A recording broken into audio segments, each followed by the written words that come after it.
और अब अराजक साजिश का विश्लेषण सुनिए। भारत के लिए किसान और उद्योग दोनों जरूरी हैं।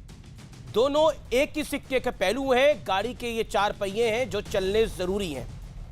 उद्योग धंधे देश और किसानों के दुश्मन नहीं हैं, जैसा अक्सर वामदल बताते रहे हैं।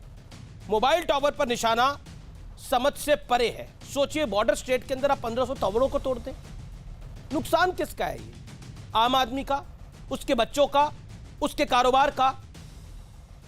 टेलीकॉम सेवा बर्बाद करना किसान आंदोलन नहीं हो सकता। भारत की आर्थिक तरक्की से चीन चिढ़ा हुआ है। क्या देश की अर्थव्यवस्था पर हमले की यह साजिश है? क्योंकि आप देखिए, सिलसिलेवार तरीके से देश की अर्थव्यवस्था पर यह हमला हो रहा है, जहां पर यह बार बार चक्का जाम करने की कोशिश है, सिस्टम को कोलैप्स करने की कोशिश है। और border state Punjab, sensitive state, वहां पर तमाम टेलीकॉम सर्विसेज को निस्तेनाबूद करने की कोशिश हुई है।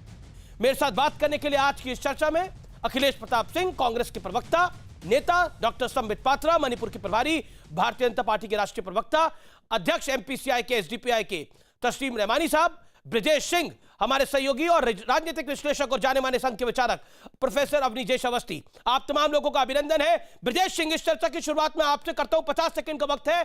क्या आपको लगता है आखिरकार भारत की अर्थव्यवस्था लॉकडाउन के बाद पटरी पे आनी शुरू हुई, उसके बाद यह किसान आंदोलन हुआ और किसानों का हक है आंदोलन करने का, इससे कोई मना नहीं कर सकता। लेकिन इस आंदोलन की आड़ में स्वदेशी प्रोडक्ट्स को बॉयकॉट करने की बात, पतंजलि को टारगेट करना, उसके बाद पंजाब जैसी सेंसिटिव स्टेट में, बॉर्डर स्टेट पे मोबाइल टावर 1500 तोड़ दिए गए।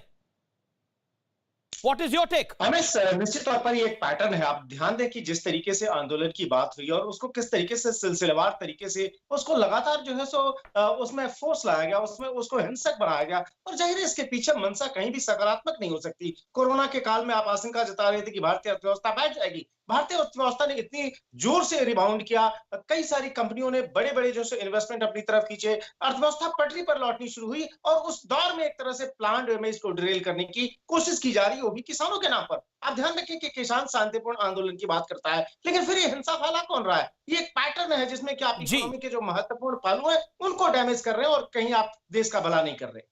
जी, ओके। डॉक्टर संबित पात्रा, मैं आपका रिएक्शन चाहता हूं। बीजेपी के राष्ट्रीय महासचिव का रिएक्शन आया है कि ये कांग्रेस के गुंडे हैं, वाम दलों के गुंडे हैं जो ये सब कुछ कर रहे हैं। आप सोचिए, बाबा रामदेव के पतंजलि का विरोध हो रहा है। आप सोचिए, 1500 टावर तोड़ दिए गए हैं। आखिरकार ये मामला जा क्या रहा है? क्योंकि अराजकता तो का जवाब तो क्या होगा? क्योंकि ये किसान तो नहीं हो सकते ये सब कुछ करने वाले। देखिए अमीश जी, प्रधानमंत्री नरेंद्र मोदी जी ने किसानों को भगवान कहा है, अन्नदाता कहा है, और कल भी सरकार किसानों के साथ बातचीत कर रही है। किसानों के मुद्दे को लेकर सरकार बहुत संवेदनशील है। मगर आज जिस प्रकार के दृश्य हम देख रहे हैं, 1600 टावरों को पंजाब में क्षतिग्रस्त करना, उनको तोड़ देना, जनरेटर चुरा के ले जाना। देखिए, पंजाब एक साधारण राज्य नहीं है। पंजाब का एक इतिहास रहा हुआ है। पंजाब में किस प्रकार अलगाववाद हुआ था वो भी हम जानते हैं, और वो सब कुछ कराधरा पाकिस्तान का था। बड़ी खबर आ रही है, पंजाब में फाइबर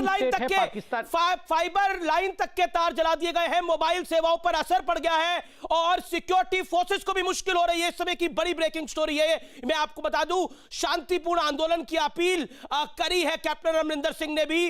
बीजेपी ने साजिश की आशंका जताई है और टावरों पर हमले की निंदा करी है। डॉक्टर संबित पात्रा, यह बड़ी अपडेट है। ऑप्टिकल फाइबर की केबल की तारें जलाई जा रही है वहां पर।